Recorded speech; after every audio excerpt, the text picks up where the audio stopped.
ஒரு 5 நிமிஷம் நிறுத்திட்டு கடைக்கு போயிட்டு வரக்குள்ள ஃப்ளாக் ஆட்டை போட்டிங்களடா. வேணும்னு கேட்டிருந்தா நானே கொடுத்துருப்பேனே. கேட்டு தொடர்ந்து இருக்கலாமில்ல. டேய் மக்கா என்ன ஸ்பீடாக வரான் டர்னிங்லேயும்.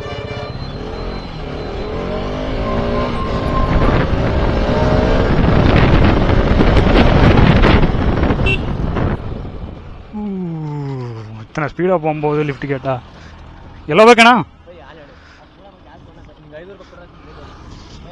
ಹಾಂ ನಾನು ಇಲ್ಲೇ ಮೈಸೂರು. ಆರ್ ಎಮ್ ಸಿಗೆ ಹೋಗ್ತಿದ್ದೀನಿ. R M C side.